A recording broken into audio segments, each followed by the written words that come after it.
Good morning class. हम next question के साथ स्टार्ट करते हैं। हम लोगों ने डिस्पर्जन रिलेशन तक हम लोगों ने कर लिया था। डिस्पर्जन रिलेशन क्या था? Relationship between c and n, मतलब स्पीड एंड फ्रीक्वेंसी के बीच में रिलेशन था। ठीक है, तो चलो नेक्स्ट क्वेश्चन क्या है कि prove that two sets of different initial data that coincide only in some interval D of the initial time t is equal to 0. Define two different solutions which are identical in their common domain of determinacy associated with this interval d. हमें करना क्या है कि अगर हम दो sets of different initial data ले रहे हैं, इनिशियल डाटा जो हमने कॉशी डाटा जिसको बोलते हैं उसी की बात कर रहा है कि वो जो है कोइंसाइड करते हैं, कोइंसाइड मतलब यूनिक है इन सम इंटरवल डी में। कब? जब टाइम क्या है t इज इक्वल टू 0। तो वो कह रहे डिफाइन कर दो दो ऐसे डिफरेंट सॉल्यूशन जो क्या होंगे, अपनी डोमेन ऑफ डिटर्मिनेंसी में क्या होंगे, आइडेंटिकल होंगे। और वो डोमेन ऑफ डिटर्मिनेंसी किस में एग्जिस्ट करेगी? इंटरवल d में एग्जिस्ट करेगी। तो चलिए इसका प्रूफ स्टार्ट करते हैं। Let us consider a point x0, t0। ठीक है, पॉइंट कंसीडर किया, t0 क्या है? पॉजिटिव है, मतलब ग्रेटर देन 0 है। Solution at x0, t0 by D d'Alembert's formula is given by this. आपने डी एलम्बर्ट फार्मूला किया था, फाई ऑफ एक्स टी किया था ना। अब उसी डी एलम्बर्ट फार्मूला को अगर हम किसी पॉइंट x0, t0 पे निकालेंगे तो हम क्या करेंगे? x को x0 से रिप्लेस कर देंगे और t को t0 से रिप्लेस कर देंगे, तो हम लोगों के पास ये फार्मूला आ जाएगा।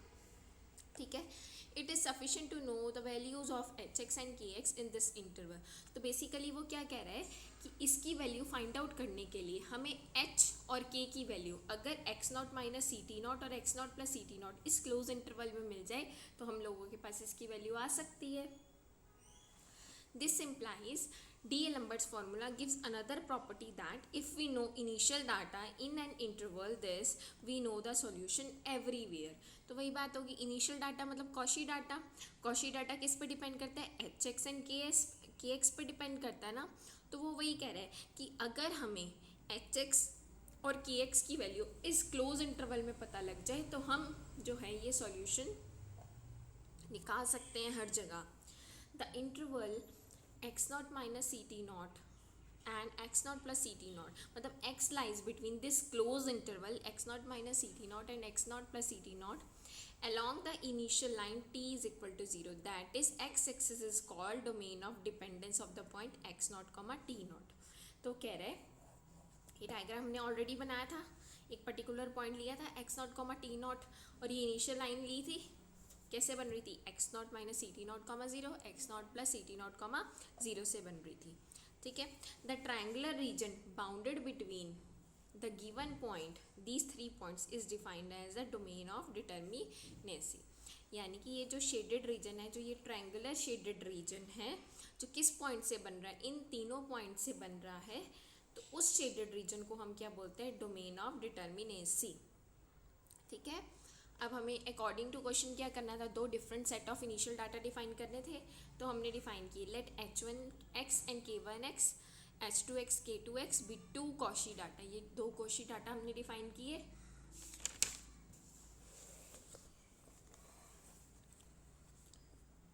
डी डोमेन डिफाइन कर दी हमें, क्योंकि ये दोनों जो सॉल्यूशन हैं वो किस में दिखाने थे? कॉमन डोमेन ऑफ डिटर्मिनेसी में दिखाने थे इन सम इंटरवल डी में। तो वो डी क्या ले लिया हमने? Close interval x naught minus c t naught comma x naught plus c t naught लिया।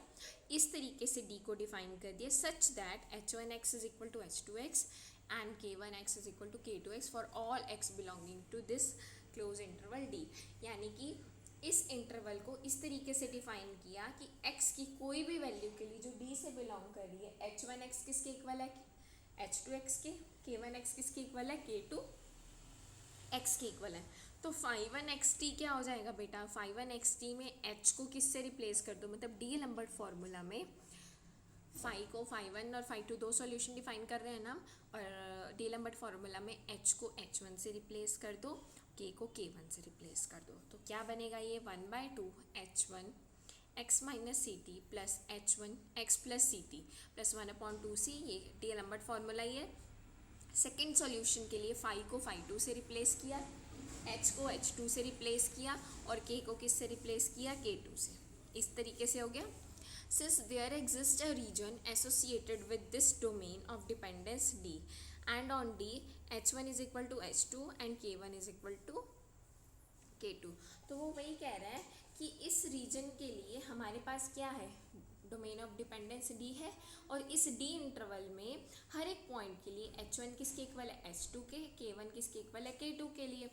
तो इसका मतलब हर एक पॉइंट के लिए अगर H1 H2 के इक्वल है, K1 K2 के इक्वल है, for all x belonging to D, जितने भी x इस डोमेन D से बिलोंग कर रहे हैं उसके लिए सभी इक्वल है. अगर ये पूरे पूरे इक्वल हैं तो इसका मतलब मैं कह सकती हूँ ना कि phi1xt is equal to phi2xt for all x belonging x, t belonging to domain of determinacy. ठीक है. पर्टिकुलर केस क्या है? पर्टिकुलर केस ये है कि when this triangular region approaches to a point that is t naught approaches to zero. तो कह रहा है जो ट्रायंगुलर रीजन है उसमें अगर टी नॉट जीरो को अप्रोच कर जाए तो domain of determinacy shrinks to a point P. यानी कि इस तरीके से बात कर रहा है.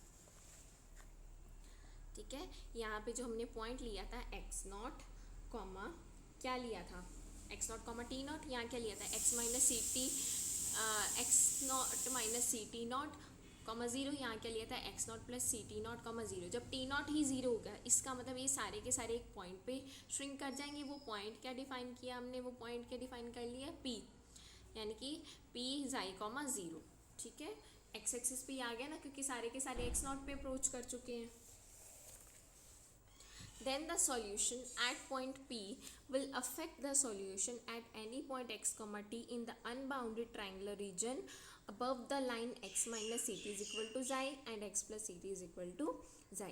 तो कह रहा है कि जो भी सॉल्यूशन एक पॉइंट P पे जो आपको दिखाया गया है वो क्या करेगा, वो अफेक्ट करेगा किसको, अनबाउंडेड ट्रायंगुलर रीजन को, जो कहाँ पे है, इन दोनों लाइंस के अबव है. दो लाइंस है ना, एक तो ये रही x minus c t is equal to xi और x plus c t is equal to xi. This region is defined as the range of influence of the point P.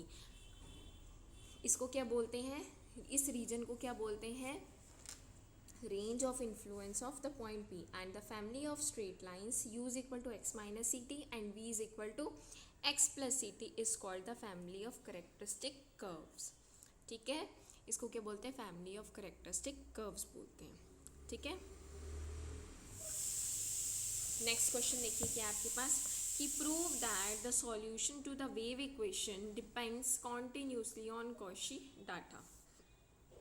कहने का मतलब क्या है, वेव इक्वेशन के solution जो हैं वो किस पे डिपेंड करते हैं, कॉशी डाटा पे. कॉशी डाटा मतलब किस पे, H x and k x पे डिपेंड करते हैं. हमने वेव इक्वेशन ली, दो different set of Cauchy initial data define कर दी कि phi1 x0 क्या है h1x, करली phi1 अपॉन करली t at the point x, 0 क्या है k1x. ऐसे ही phi2 डिफाइन किया और करली phi2 ओवर करली t डिफाइन किया.